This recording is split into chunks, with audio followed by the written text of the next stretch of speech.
If you don't have a system of record and your only system of record is a Word document that changes from customer to customer, and that you're the one who is creating it, it's like you're literally creating so much problems for yourself. Every company has this problem that has DocuSign or they're putting PDFs into Salesforce. I know because companies operate this way. This framework that I've created, I call it Charge. When the billing person or finance person has these clear answers for all of those items, they're able to do proper billing. If there's this AR agent that basically can figure out how to bill at the right time, at the right moment for the correct amount, that's the big win. Welcome to Turpentine Finance, a podcast where we talk with top founders and finance leaders about what it takes to architect success. Our guests speak candidly about big business inflections, market curveballs, and how they approach decision-making so that you have the tactics and mental models for when the pressure is on. I'm your host, Sasha Orlov, founder, CEO, and self-professed finance nerd. You ready? Let's dive in. Hi, everybody. Hi, Anelya and Daniel. Welcome to the show. I'm excited to have you guys on the show because, well, one, as a founder and investor, one of my favorite things is seeing two amazing people from different backgrounds come together to found a company that's a combination of people's backgrounds and skills. And in this case, it's pretty relevant to finance teams.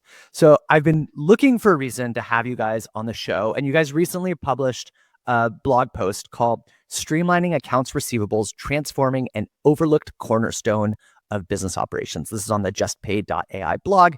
And as an endlessly curious person, I loved it. And I thought our audience would as well. So you open it up by posing the questions. Accounts receivable is the lifeline of any company's cash flow, yet it often goes unnoticed in the hustle of product launches and sales drives and marketing efforts. But what if your AR process could fuel growth, not hold it back? Which is such a fun question. So let's dive in and find out. So first, let's just set the tone of those. Can you please just do your own introduction and background, and then let's talk about how you came together to solve this problem. So Daniel, I'll hand it over to you first. Sure. I'm Daniel Kivatinos. I'm one of the co-founders of JustPaid. Started the company with Anelya Grant, but a little background on me. I'm a seasoned entrepreneur, started one company, became a top Y Combinator company. So been doing it for a while now. I'd say this is the second time I started a company, but my experience was, building a company. I saw a lot of struggles in the experience, and I felt like I wanted to solve some of those problems that basically all founders are experiencing. So everybody wants to collect revenue. I felt like it was a big need. Anelya, you can give some background, Anelya, on who you are, and you can kind of expand on just what JustPaid is. Oh, wait, I'm not getting you off the hook yet. What was your last company? And was there any kind of cool moments, like maybe at an Apple event or something like that? Yeah. I mean, my last company, so just some background on me a little deeper. My last company was the very first iPad medical record company. So we launched an iPad medical record before anyone else did in the world. And it was just right time, right place, right idea. Doctors just want to walk around. They want to walk around. They want to do their charting. They want to see patients in different rooms and different settings. So an iPad is a way to do that, where you could literally just have a lot of data on a screen.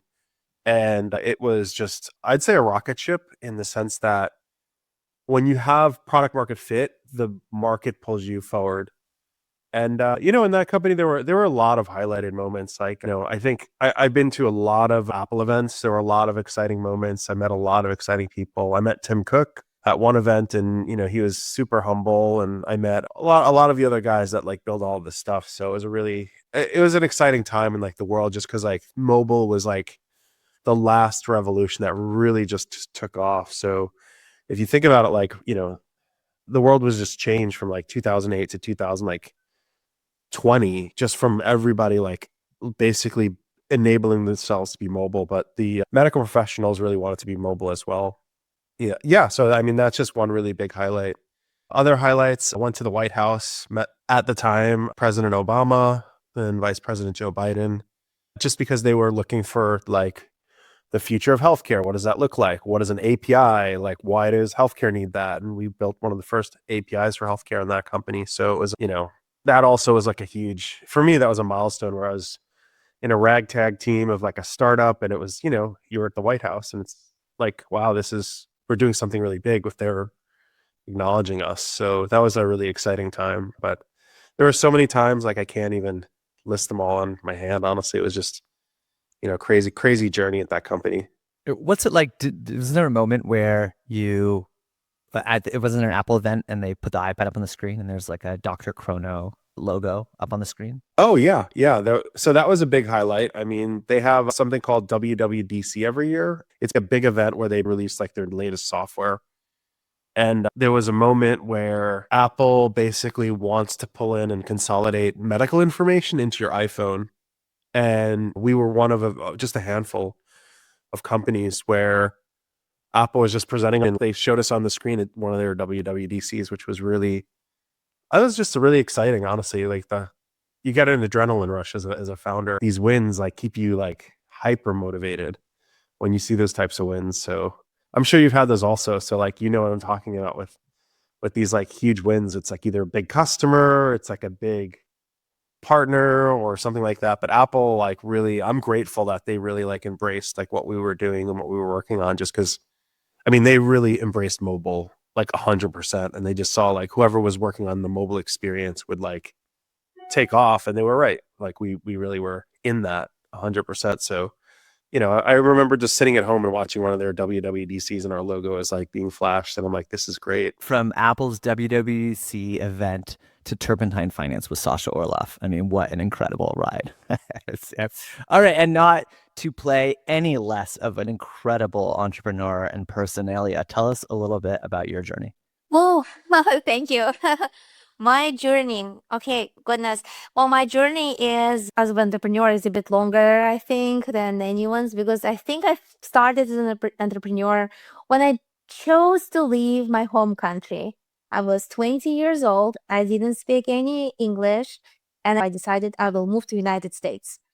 And that was my first venture, and to find a new home for myself, to find a new friends, to find new life. That was my first adventure there. So I've What's your home country, just for listeners? sure, I was born in Kazakhstan. Kazakhstan is the seventh largest country by landmass, and I think nobody knows about it, because when I moved to United States, and I will tell people that I am from Kazakhstan, that was like around like George W. Bush and all this, situation in Iraq and and all this Iran situation. And I would say, I'm from Kazakhstan. People would be like, oh, you're from Afghanistan. I'm like, no, I'm from Kazakhstan. They're like, oh, you're from one of the stands. I'm like, all right, yeah, that works. Well, I think one of the most fun countries to say out loud, at least. And where did you end up moving in the United States? What city did you choose? So I chose Atlanta, Georgia, and that was solely because when I landed to New York, to JFK, tickets to Atlanta were cheapest on the day of departure, because I knew I couldn't, was like, New York was too big. I was like, I would get lost. So I was like looking at the tableau and everything, all the options. I came out to the desk and I was like, okay, cheap ticket. That's all I could say. And they're like, yeah, Atlanta, Delta. So I ended up in Atlanta, Georgia, with no English. And what do you do when you get to the home of Coca-Cola? Oh my goodness, yeah, I didn't know. For me, Atlanta, Georgia was the home of Margaret Mitchell, the author of Gone with Wings, because I was raised on Scarlett O'Hara stories. Anyway, so I landed in Atlanta, started calling some of my friends who were in the United States before, and they helped me to, like, literally in airport, they were helping me to figure out where I'm gonna go next. And it was such an adventure. I would never do it again, and I cannot imagine my parents let me do this. But I feel like that was the beginning of my entrepreneurship, 20 years old, I'm just gonna figure it out. So, and I did. That's how, like, I really strongly believe that I could do it. So in Atlanta, my first jobs were, I was like a cleaning lady in a hotels. I was a hostess in a Japanese restaurant. I was awful hostess, by the way. I didn't know the directions. People will call for directions. I didn't know where we're located. I had zero experience in customer service. I'm coming from like Soviet Union background. We didn't know what customer service is. So I was like, like kind of pretty grumpy all the time. Customers were annoying, and there were so many times I actually rejected guests, like high-ranking guests at the restaurant, because I just wanted to go home. Like Whitney Houston used to live in Atlanta, and she would come to the restaurant called Nakato famous Japanese restaurant. And she would show up like 20 minutes before closing time. And I'll be like, sorry, I don't know who you are, but I'm going home. Yeah. So that was one of my jobs. And, slowly and surely, as I was learning culture, I was navigating like social norms, learning culture. I also I do have a degree in accounting, and I really wanted to apply that somewhere, because I remember when I was studying, my uncle told me, you will be a great salesperson, but with accounting and finance knowledge, you can go in any country because debits and credits are the same in every country. And I knew I wanted to do travel. So I was like, that's what I'm going to do. So then I, kind of got into my jobs of working for outsourced web development company. And then through a series of, decisions, relocated to San Francisco. And in San Francisco, more doors opened up. Like I just experienced this entrepreneurship everywhere in every single corner of the street. You go on the 6th Street market, there are entrepreneurs there. They might be selling drugs, but entrepreneurs. Okay, might cut out there. So I got into working for like a kind of outsourced accounting firm. My first job, I was a junior filing cabinet overseer, something like that. And then I grew into the position of being senior accountant and overseeing that. And I decided at some point that I knew what I was doing, and I had a lot more vision, and I wanted to implement a lot more technology in this outdated accounting workflows. And I launched my own accounting firm. My niche was specifically venture-backed startups, and I focused on servicing solely Y Combinator-backed startups. That was my network. I offered free accounting services to every single startup in a batch of winter 2011. And that was Daniel's batch. If this DrChrono was winter 2011, the first EHR company that the Y Combinator, like a healthcare company, right? Daniel, that Y Combinator funded. And that's how you guys met, because That's she was your accountant at DrChrono? Yep. So she just messaged us, and I was like, let's meet. And she said she would work on the accounting side, and the rest is history. Started just working together just right from there. And that is incredible. What a great founding story. I always say, like, find founders who you've worked with in the past in some way or another, or you've known, because starting companies are never easy. And so how do you know that you can be compatible? So how did that turn from coming back together and deciding to work on something together? Well, my side of the story, maybe Daniel can tell his. I stepped out from running my accounting practice, and I've taken some time off. And I was thinking I want to focus my attention for the next 5-10 years on building a product. And I've seen over and over where the shortcomings were in revenue management, revenue operations, scaling startup, like specifically on ops side. And when Daniel's company, he exited, and I'll let him tell his story. I was also, on top of working his accountant, I was actually one of his investors. Was my first investment check I ever wrote was like 50% of my net worth, $5,000. And when Daniel had this exit, like I knew that he was available. And surprisingly, Daniel and I also share a birthday. So years apart, we're on the same birthday. So every year we'll stay connected and we send each other happy birthdays on the same day. And when I was thinking, I must be crazy thinking that I can build a product and this is a space and this is a problem. A friend of mine, Tomer, he founded a company. He said, Anelya, you are not a crazy person. You are a subject matter expert. And I got inspired by that. And I was like, all right, I'm going to talk to Daniel. Let's see what he says. That is incredible. All right, Daniel, what's your side of the story? yeah, I mean, for me, after I sold the company, I was like, what's next? And I kind of just was racking my brain around like who I could be working with, what I could be working on. Should I become a VC? Should I be an angel investor? Should I travel the world? But there was a part of me that knew that if you don't work, it atrophies. Like you atrophy very quickly and you kind of become like not sharp in the skills you have. And I felt like my skills are sharp. I have what it takes. I need to find the like good founding team to start immediately.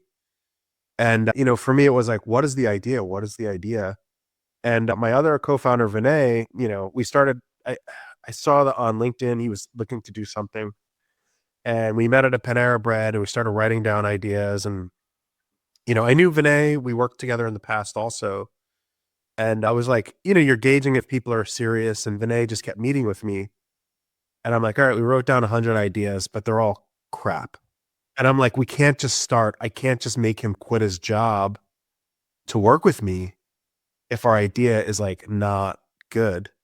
So we went through this like 6-month process of like just racking our heads, not fully committed. And then one night, Anelya just kind of Zoom calls me and she literally lays out an idea. And I'm like, this makes a lot of sense. And she's like, I want to start a company. I want to apply to Y Combinator. She wasn't even talking about me joining her. She was just like in her head formulating what it would be. And in my head, there's like groups of people that are like go-getters, that are like true, like they have the Silicon Valley mindset. And Anelya has that. She's like one of the most sharpest go-getter, talented people. And I'm like, she's going to do it. Maybe me and Vinay should like work with her. And, I think she didn't realize like how serious I would be if we like would do it. But like, I knew that there were a lot of pieces that we needed to get in place quickly if we were all going to work together. So I immediately called Vinay literally like a day later. And I'm like, we're going to apply to Y Combinator. Oh yeah, I worked with her in the past. And he was very trusting. He said, all right, let's all do it. Let's all apply. And, I think we all like scrambled together, got an application together. Literally it was like an hour. Like we just did it in like, it was like 11 p.m. to 12 p.m. No, it was like 11 p.m. to midnight. One night we just submitted it.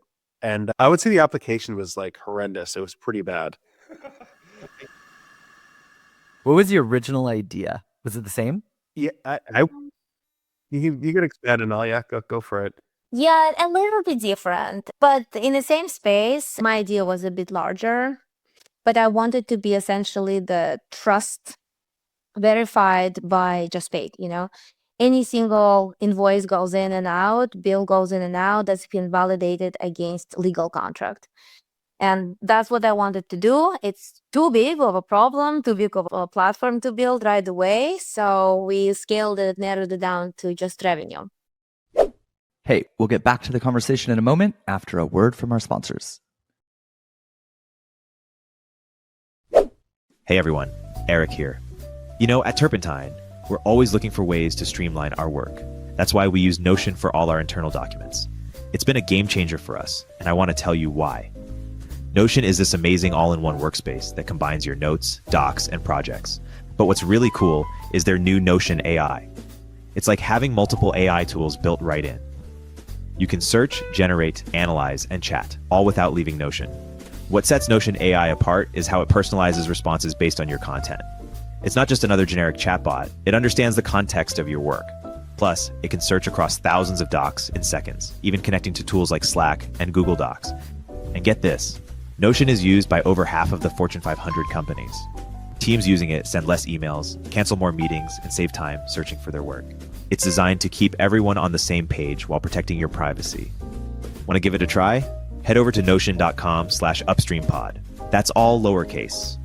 Notion.com/upstreampod. You can try Notion for free, and when you use our link, you're supporting our show. Give the powerful, easy-to-use Notion AI a shot today at notion.com/upstreampod. Yeah, well, one of the hardest parts I know as a founder is like you got to find your first step.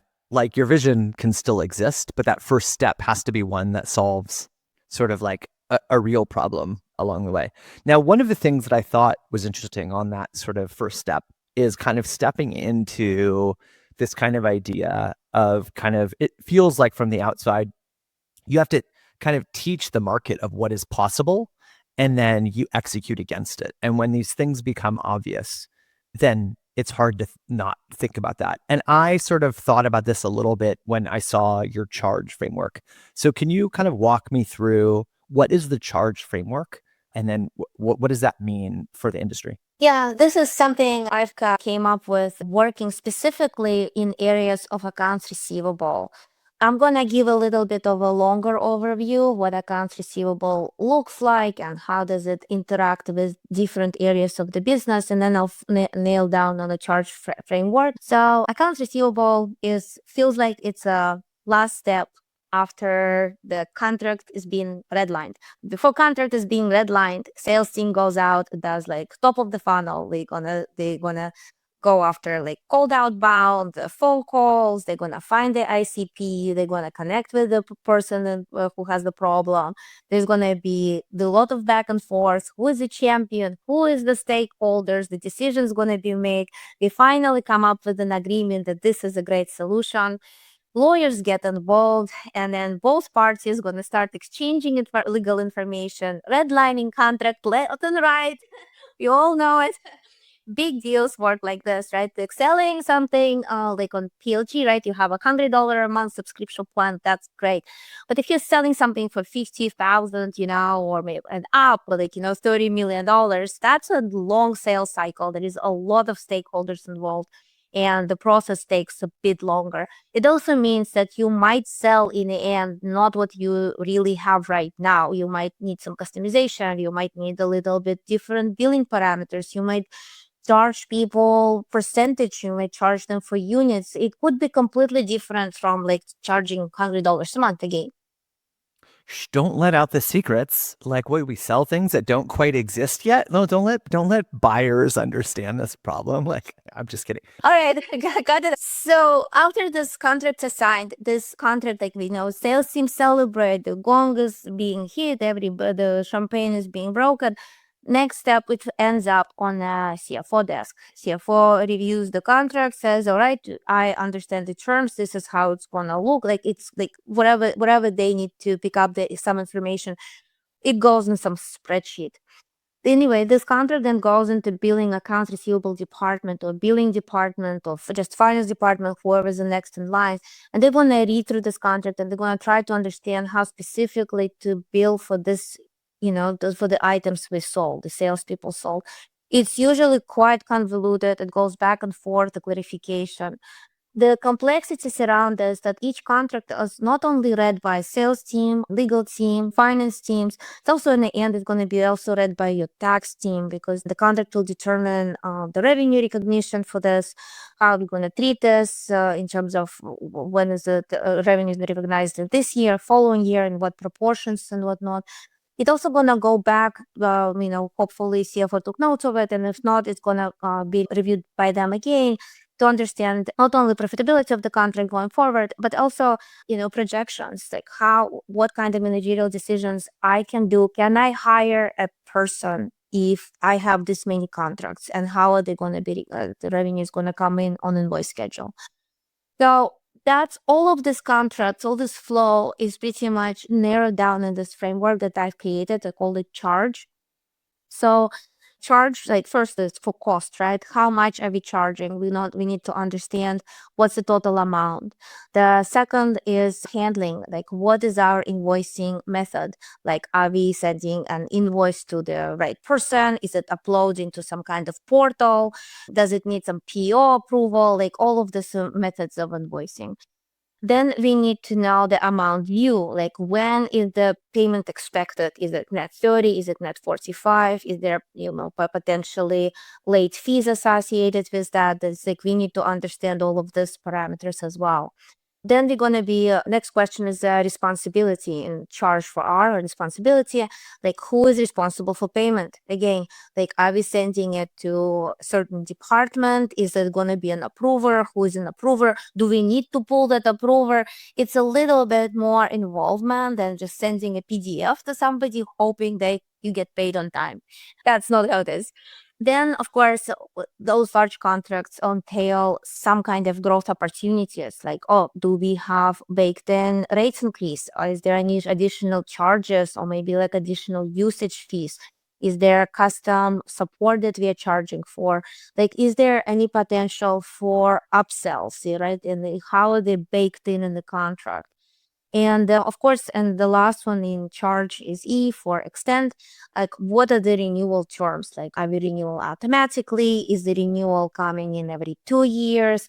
So there is a lot of this needs to be answered from entire contract. And when the billing person or finance person or whoever is responsible has this clear answers for all of those items, they're able to do proper billing.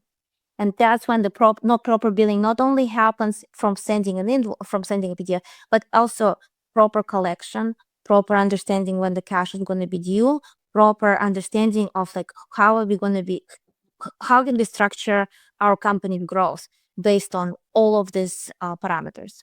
So that's what charge framework is. And with JustPaid, we are helping to answer all of those questions and automate all of workflows around that.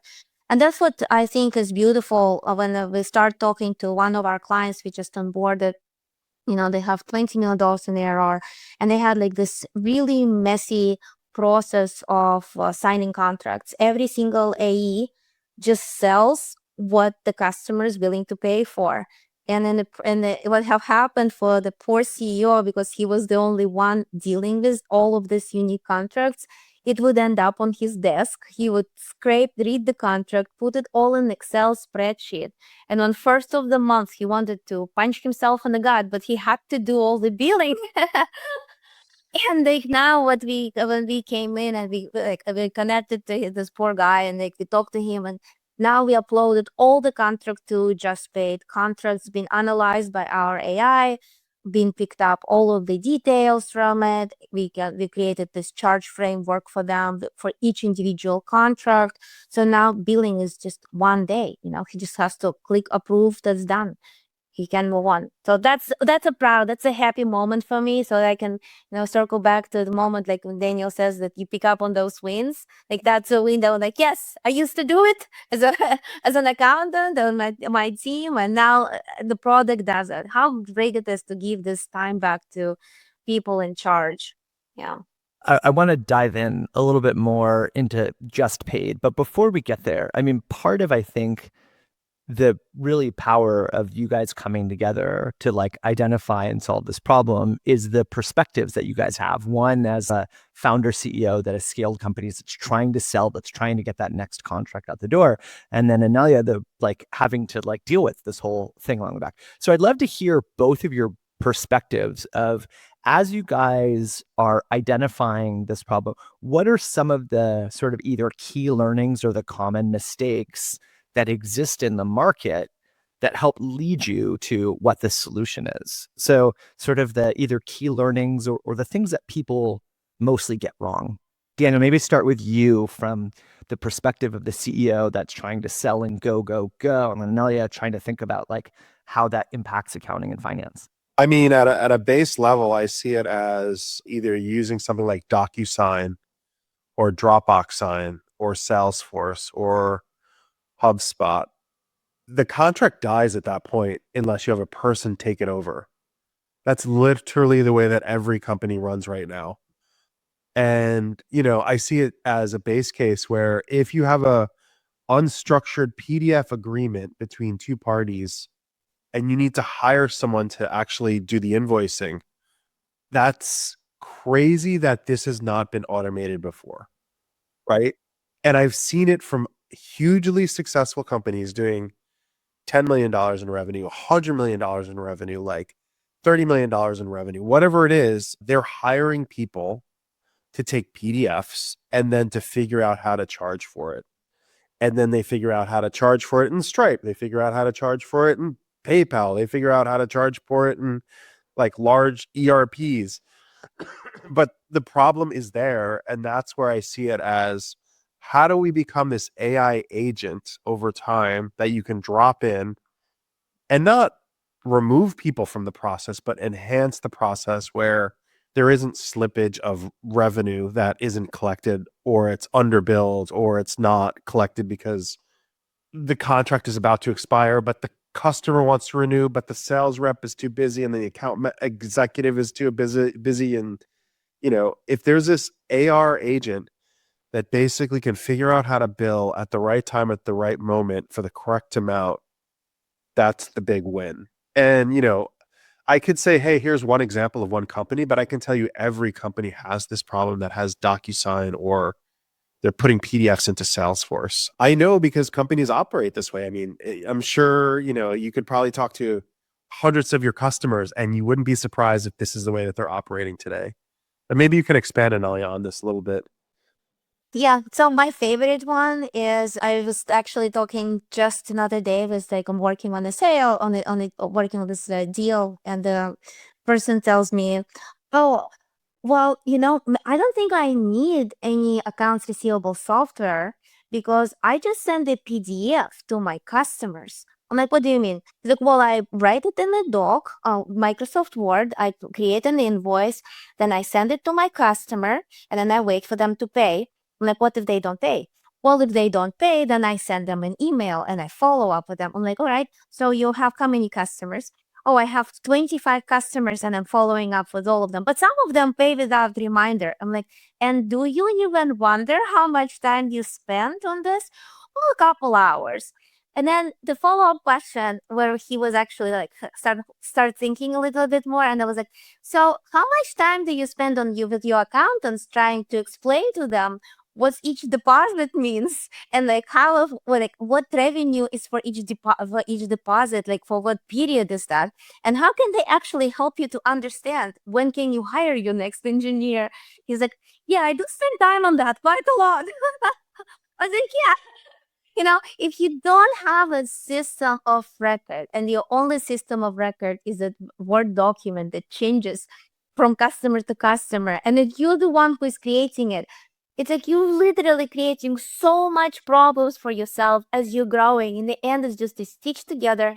It's like this duct tape parachute that you're like trying to land somewhere. I'm like, yeah, it's so unnecessary, It's so sad when you see people like trying to stitch things together. Like, yeah, we want to bill my enterprise customer, like Fortune 500, and I send them invoice via PayPal. Like, that's not how it's done. What's the point? I mean, you could almost see the place where when you just have one or two clients, you're like, whatever, like it's kind of good enough.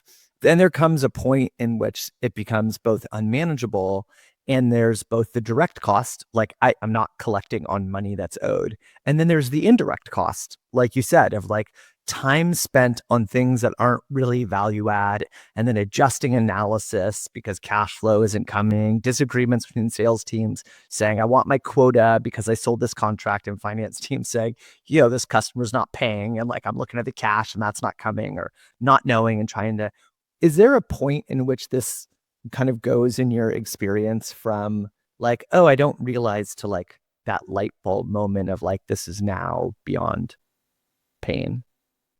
Yeah, I think like this is what we've noticed with our customers when they come to us, like users. We have like usually it comes around like, okay, if I'm staying stagnant and I'm adding a customer a month, then please, whatever works for you, send out an Excel file, a PayPal.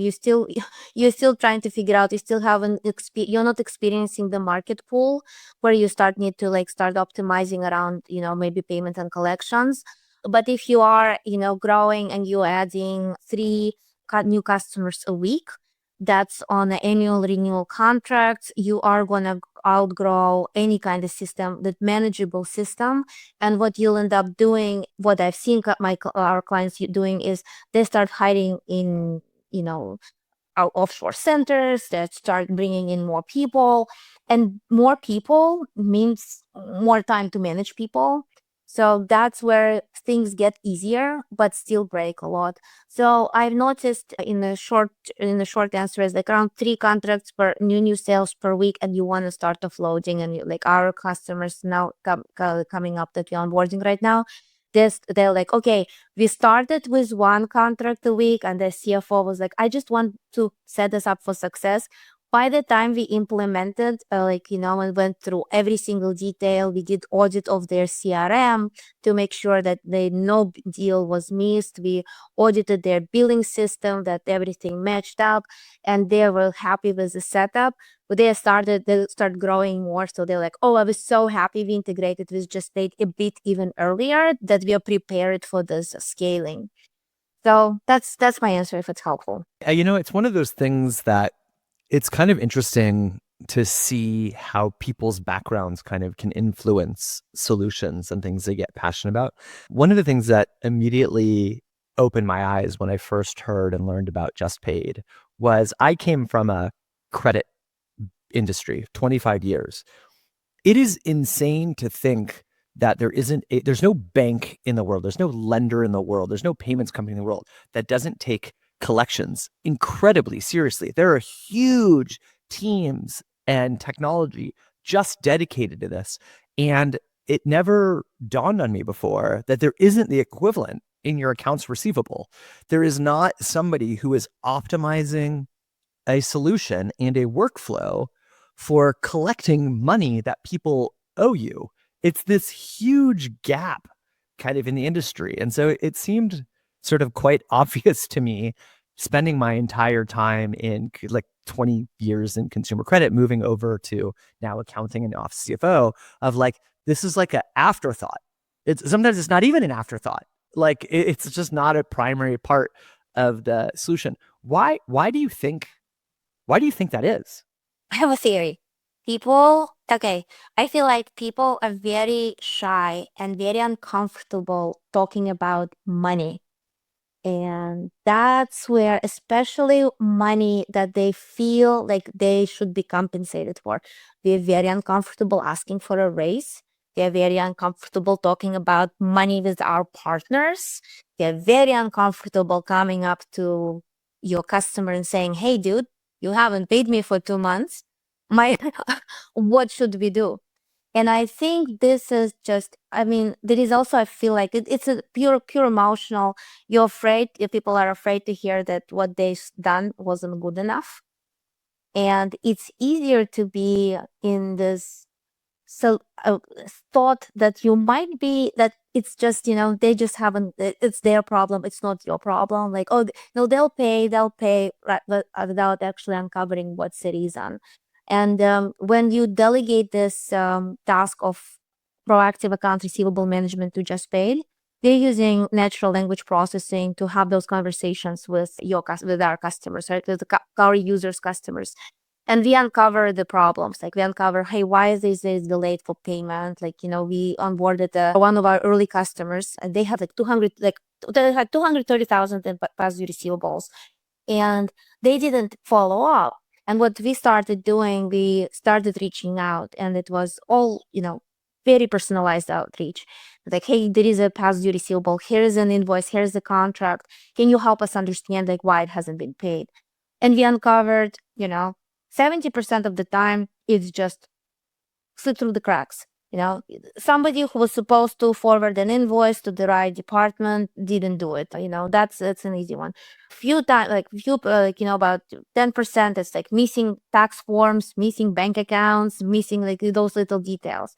Another 20%, there is actually a problem with the product itself. And that's something that you can definitely mitigate before the customer churns, right? And being like on the first month when your customer is not paying you, and you can proactively ask those questions and get insights without actually putting your ego on the line, you can move we can move your product forward. You can save the deal, and you have an invaluable insights what your customers are missing. That's what, without actually putting, relying on your customer success. You also have like entire organization working together to make sure that your revenue is like your company is growing, your customers are satisfied.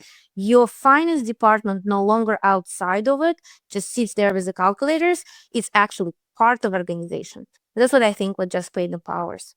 I love it. And so, Daniel, if I'm listening, what I hear is Anelya has this immigrant story from an Eastern Bloc country, works in accounting, and is sort of the perfect subject matter expert to be like, I gave you a service, you got to pay me. Is clearly not shy about speaking up and running this the right way.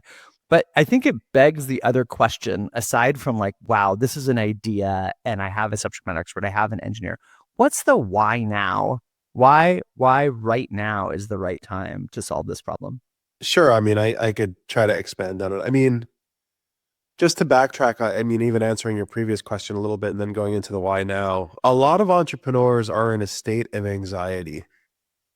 They're looking for product market fit. They're trying to get the user to use anything. Once they get the user to use it, they almost forget about the financial side. So as the company gets better and better and the product gets better and better, they almost put the financial hygiene of the company on the back burner. And that happens for like the long duration of the company, right? That just happens, and the company is now looking back and they're like, oh, we have $10 million in revenue. But the hygiene of the financial side is not there. So we'll just hire a bunch of people to fix it. That's just the way that it is. And this is like, this problem happens over and over again in like the world of just like startups. Like, get something people want, build it, and then we'll figure out how to fix the financial problems later. And that there's nothing wrong with that. But I think like, why now? Like, no one has really solved this problem well in a good way to date that I know of. And I haven't seen like this, oh my God, I need that product. And what is that, oh my God, I need that product? If we could just take an AI bot, drop it into a company, and then it just collects revenue for people, it's fixed. And I think 10 years from now, it's going to be that way. And why not us? I mean, that's the way I view it. It's like, if we could just drop this product in, we get it dialed in so well that literally people can just drop it in and know that it's going to collect revenue for them. Yes, of course, you're going to need your finance team. And yes, they're going to be like looking at it and auditing it and making sure it's doing it correctly. But you're not going to need 100 people. You're not going to need 5. You might need 1. You might need a part-time accountant to look at it and be like, checks out, right? Instead of 7 people in a finance team, like stressed out, like these customers are not paying us. We need to keep calling them, hire another person to keep following up. The why now, it's apparent to me. And there's a lot of like, there's billions of dollars going into AI right now, billions of dollars just poured in everywhere. There's new tools available like every week. And I think the why now is like, if we don't work on this, someone else will. And it will be as apparent as just dropping in some AI agent later. And this applies to like all industries. There's like a lot of different things that can like help startups across, marketing agents. You drop it in and it'll help you like market your product, or AI finance agents that will help you in like slices of verticals that will help. So, like long term, I think someone's going to do it, and why not us? I hope that answers it a little bit. Totally. I mean, there's always this piece of having 3 incredibly talented people with different backgrounds and experiences come together, that it feels like this is the team to take this on. I'd love to hear just 1 or 2 examples about sort of maybe how AI has made this more possible or more effective today than maybe a decade ago when everybody was starting on their last entrepreneurial journey. Sure. The question for me? For both of you. You guys have different perspectives, I think, that are incredibly valuable. There has to be, I'm imagining there's a lot of obviously components of software. There's a lot of components about design. There's a lot of expertise that goes into this. But obviously always the fun topic is like, how has AI changed what the capabilities are today and what the capabilities might be tomorrow? I'd love to hear each of your perspectives on that. I mean, where it's affecting us the most today is probably our coding as developers. Like, we probably would have needed to hire way more developers to get some of the stuff we've gotten done. So the team has really embraced the AI side. And last week I sat down with one of the developers. It probably would have taken him 2 months to do something, and he did it in less than 15 minutes in front of my eyes. And he just kind of said, I'm going to do this. Literally, like, things were changing so fast in our product. And I'm like, this is about a 2-month project if we didn't have AI. And he did it in 15 minutes. And that was last week. That's incredible. Can you share what it was? Yeah. So we're redesigning our whole menu on the side of our product. And basically, he redesigned it in 15 minutes. And it was just mind blowing how fast it was, like weaving itself in there. And the engineer understood everything that was happening. But basically, they were just building it with AI, and it was great because I'm like, this is phenomenal, because it's it's hundreds upon hundreds of lines of code like being drafted for them, and they knew exactly how to change it and tweak it. And optimize it. But that's just one example right there. I love that. Sort of just taking something as a product continues to grow and evolve. We just launched our new navigation this past week, and it took quite a while. And you do that because as a product continues to evolve, you add more functionality, more capabilities, and the original design isn't as intuitive to where to find all the new features and functionality. And so the ability to kind of spin that up and make it a better user experience is such a great one. And any others to add? I imagine there has to be something around contract reading or personalization of like collection messages or something like that. Yeah, Sasha, you're absolutely right. We're using AI in understanding of the contract data and billing parameters. So that's where we pick up everything that's important to the billing, such as terms, payment, details, SKUs, items, tiered pricing if needed. That's what we do on ingestion. And yes, at the end for actual accounts receivable management, in terms of follow-ups, we're using natural language processing, which is most users probably experience it through ChatGPT, is having conversations where our AI picks up the data from existing contracts, existing invoices, existing specific set of billing parameters, and communicates it to the right customer about these billing parameters, and having it in a very like a human experience, something that I used to write and I had to think about it. Now my AI agent does it. But it's very specific to this use case, to this specific customer, so it doesn't hallucinate. It's like specific, very, very specific. So if I used to write before, "Hi, I'm Anelya, I'm writing from DrChrono, I'm trying to collect payment on this, software that you guys sold."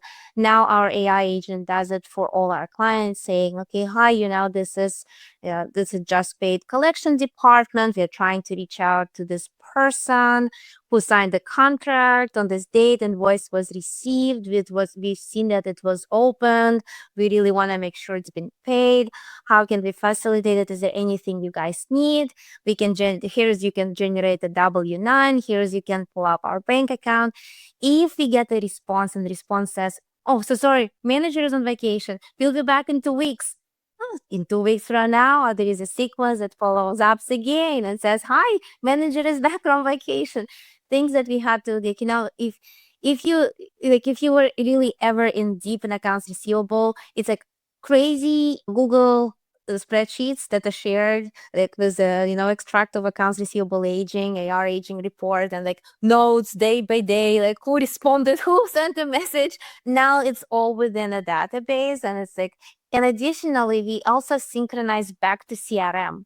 So when a salesperson even having is in their CRM and they want to see what's this deal happening with with a larger client, they see all our communication. They feel involved with what finance or like accounts receivable is handling on making sure that the customer is paid. All the invoices synchronized, all the payments, all the communication is involved, and it's saves so much time on Slack for finance teams and for sales teams to just stay on the same track. Also, no questions about, "Hey, will I get my commission for this client?" And they're pretty aware of this. That's amazing. All right. This was incredible. Thank you guys so much for sharing. All right. So let's close it out. We have a lot of founders and a lot of finance teams listening to this podcast. Daniel and Anelya, I want you guys to make, what is your closing pitch of why JustPaid is incredible? Daniel, you go first. Sure. I mean, JustPaid is an AI agent that basically helps anyone who has a PDF unstructured document. It allows it to be executable. It allows you to just hire a smaller finance team and basically be confident that the revenue will get collected on any sales contracts that you have. Love it. Love it. All right. And for all the finance teams and accounting teams out there listening, why should they be using JustPaid? Well, I think so. JustPaid is the only modern B2B billing and collections platform, automating from sales contract to collection, and also giving enough analysis for revenue recognition and financial projections, all within one in-house system. Nice. I love it. You guys, wishing you the best of luck. Thank you for sharing all of your insights. Thank you for what you're building. And I look forward to seeing you guys, having you guys on in a couple more years to talk about lessons learned from scaling to the biggest and the best accounts receivable solution on the market. Thanks, you guys. Thank you. Thanks for having us on. Thanks for tuning in to Turpentine Finance. Share it with your executive team, direct reports, friends, and family. And if you want to support the show, the best ways are to leave a review wherever you're listening and subscribe. Turpentine Finance is part of Turpentine, the podcast network behind Moment of Zen, Turpentine BC, Age of Miracles, and more. Shows for experts by experts in tech.